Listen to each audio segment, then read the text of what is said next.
Hi, the name's Zach. It's 8 a.m. on a beautiful Saturday morning, and I'm going to learn how to exploit tricks on the SAT subject test.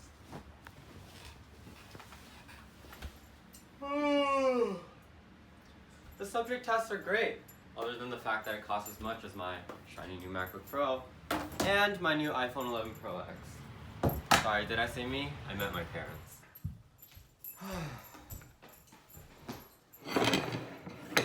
And yeah, I have a better chance of getting into a good college. But did I really learn anything on the SAT other than some tomatoes are more exquisite than others? Not really. What a waste. I didn't like my SAT test prep. I had so much fun and I wouldn't rather be doing anything else. Oh wait, I was in a classroom for 5 hours.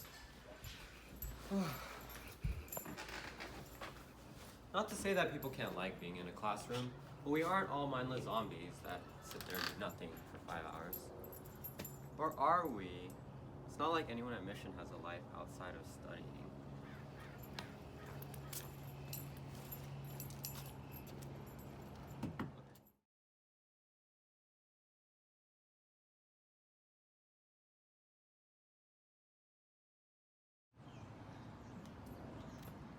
Well, as long as I get 1600 on the SAT, am I right? I gotta go now. I'm gonna hand it off to my friend Jason. So tired. Why did my parents sign me up for that stupid test prep anyways? It's not like it's gonna help me. I study all the time by myself anyways.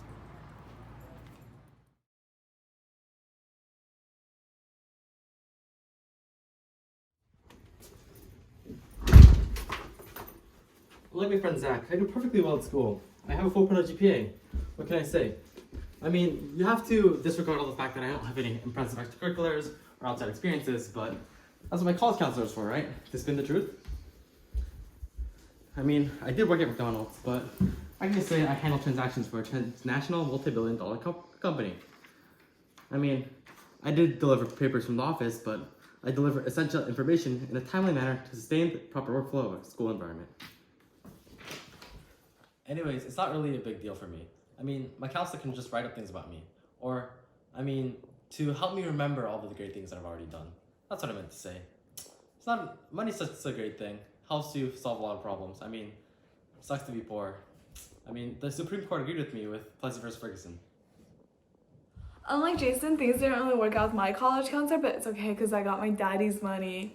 I didn't do so well on my SATs, but my dad just gave the proctor Tesla, so I just got a 1600. Also apparently he bribed someone to fix my GPA or something because I had a 1.0 and now I have a 4.5. I forgot to submit the correct transcript to UC Berkeley though, so that was sad, but my dad just gave UC Berkeley a laboratory, so guess who got into their MET program? I mean, in the end, I don't think high school really mattered. I could have spent my time partying instead.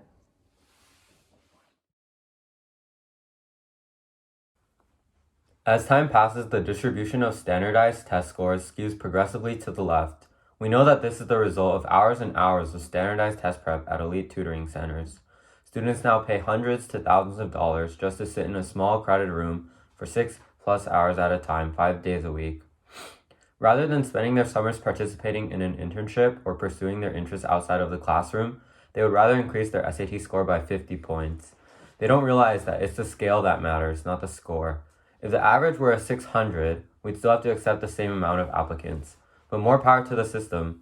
Since everybody is already paying, might as well pay the most and reap the most. The essays that we receive each year are more and more similar with less of a personal touch. We rarely come across a genuine essay that's been written by the student itself. Nowadays, many of the essays that we receive are heavily done by college consultants that are paid over $10,000 for their services.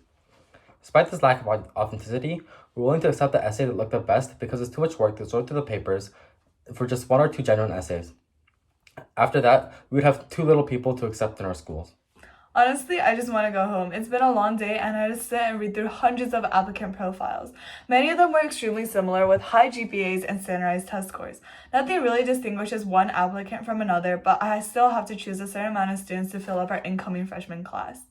I guess what ultimately separates one applicant from another is their financial status. We don't want to offer financial aid. We barely have enough funding ourselves. Our alumni aren't as generous as we had predicted, and our budget is cut short. We can't afford to provide need-based financial aid. When money is introduced into the education system, it ultimately taints the purpose of these learning institutes. Capitalism replaces a profound respect for student learning, and money ultimately becomes the deciding factor to student success. Hi, my name's Zach. It ain't acting if it's real life, sis.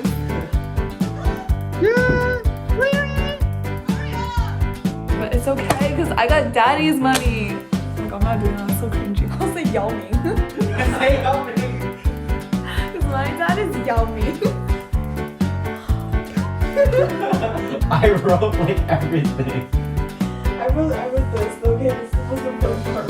Okay. This video is 20 seconds of you guys arguing. Like my friend Zach, I'm actually the perfect candidate for school. Or like some shit, whatever.